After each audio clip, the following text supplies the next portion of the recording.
ओम नमो भगवते वासुदेवाय. तर आपण श्रीमद भागवत महापुराण पाहत आहोत आणि त्यातील हा आपला 7वा स्कंद. 7व्या स्कंदातील अध्याय 3. अध्यायामध्ये आपण हिरण्यकशिपूची तपश्चर्या आणि वर प्राप्ती पाहणार आहोत. नारद म्हणाले, युधिष्ठिरा, हिरण्यकशिपूने असा विचार केला की आपण अजिंक्य, अजर, अमर आणि जगाचा एकमेव सम्राट व्हावे. तसेच आपल्याला कोणी शत्रू असू नये. यासाठी तो मंदराचलाच्या एका दरीत जाऊन अत्यंत तीव्र तपश्चर्या करू लागला. हाच उंचावरून आकाशाकडे पाहत तो पायाच्या अंगठ्यावर जमिनीवर उभा राहिला. प्रलय कालातील सूर्यकिरणांप्रमाणे त्याच्या जटा चमकत होत्या. अशा रीतीने जेव्हा तो तपश्चर्येमध्ये व्यग्र झाला तेव्हा देव आपल्या पदांवर पुन्हा आरूढ झाले. पुष्कळ दिवस तपश्चर्या केल्यानंतर त्याच्या तपश्चर्येची आग धुरासह त्याच्या डोक्यातून बाहेर पडू लागली.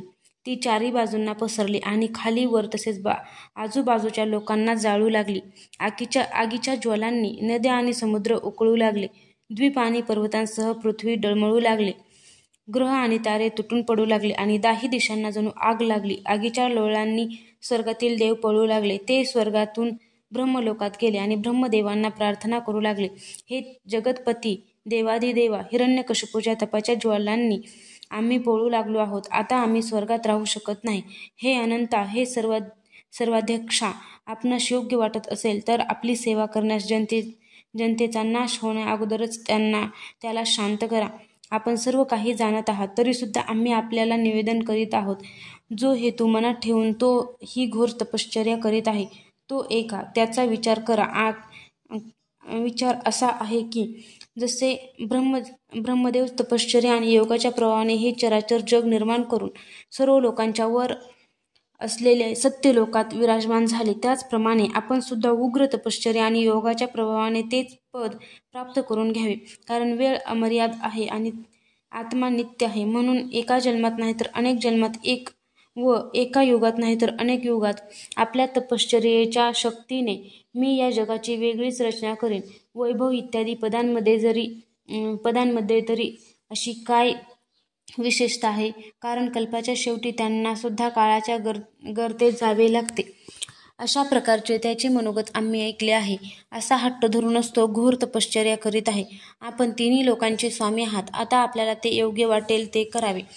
जे योग्य वाटेल ते करावे. हे जगतपते, आपले हे परमेष्ठीपद ब्राह्मण आणि गायींनी वृद्धी, कल्याण, ऐश्वर्य, खुशाली आणि विजय यांसाठी आहे.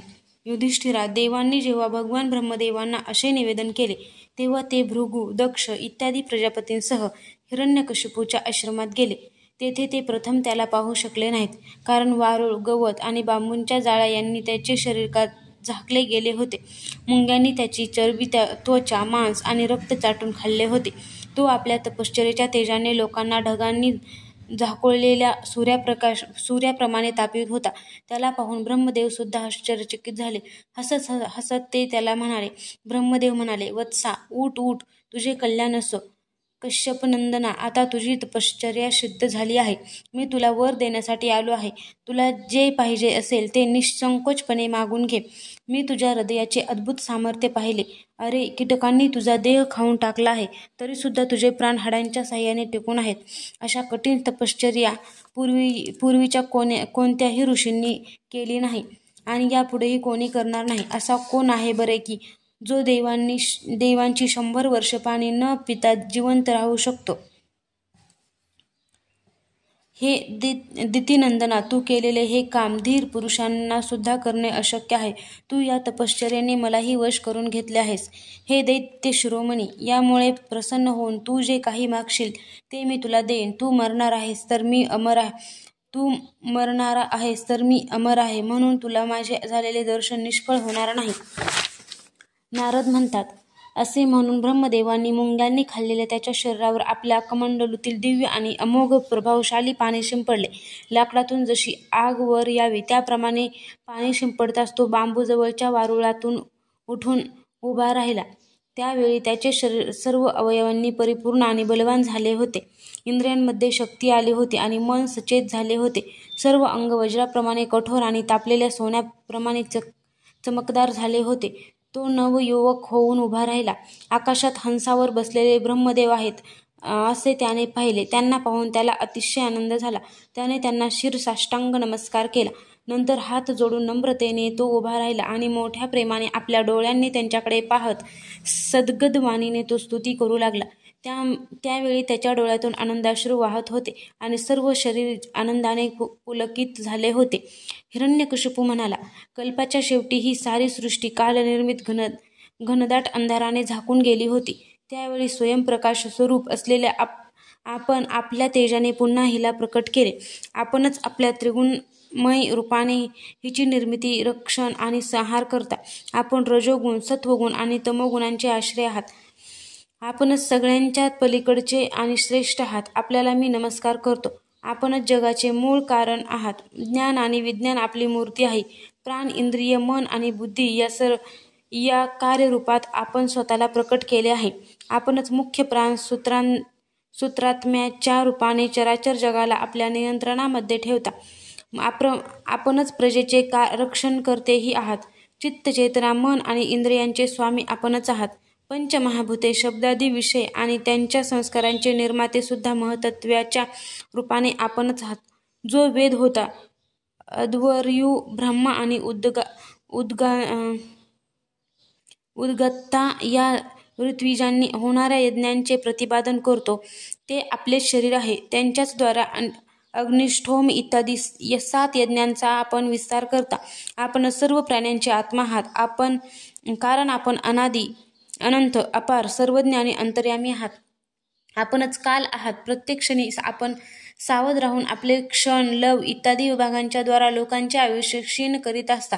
असे असूनही आपण निर्विकार आहात. कारण आपण ज्ञानस्वरूप परमेश्वर, अजन्मा, महान आणि सर्व जीवांना जीवन देणारे अंतरात्मा आहात. प्रभो, कार्य, कारण, चालती, फिरती किंवा स्थिर अशी कोणतीच वस्तू नाही की जी आपल्याहून वेगळी आहे. सर्व विद्या आणि कला आपले शरीर आहेत. आपण त्रिगुण मायेच्या पलीकडील स्वतःच ब्रह्म आहात. हे सुवर्णमय ब्रह्मांड आपल्या उदरात आहे. आपण याला आपल्यातून प्रकट करता. प्रभो, हे दिसत असलेले ब्रह्मांड आपले स्थूल शरीर आहे. यामार्फत आपण इंद्रिय, प्राण आणि मन यांच्या विषयांचा उपभोग घेता. परंतु त्यावेळी सुद्धा आपण आपले परम ऐश्वर्यमय असलेल्या स्वरूपातच स्थिर राहता. खरे पाहू जाता आपण पुरुष, स्थूल, सूक्ष्माच्या पलीकडील ब्रह्मस्वरूपच आहात. आपण आपल्या अनंत आणि अव्यक्त स्वरूपाने सर्व जग व्यापले आहे. चेतन आणि अचेतन या दोन्हीही आपल्या शक्ती आहेत. भगवन, मी आपल्याला नमस्कार करीत आहे. प्रभो, वर देणाऱ्यांमध्ये आपण सर्वश्रेष्ठ आहात. आपण जर मला इष्ट वर देणार असाल तर तुम्ही उत्पन्न केलेल्या किंवा त्याहूनही इतर प्राण्यांपासून मला मृत्यू येऊ नये. मग ते मनुष्य असोत की पशु, देव, दानव किंवा मोठे नाग असोत, प्राणयुक्त असोत की प्राणरहित असोत, तसेच आत किंवा बाहेर, दिवसा किंवा रात्री, जमिनीवर किंवा आकाशात कोणत्याही शस्त्रांनी मला मृत्यू येऊ नये.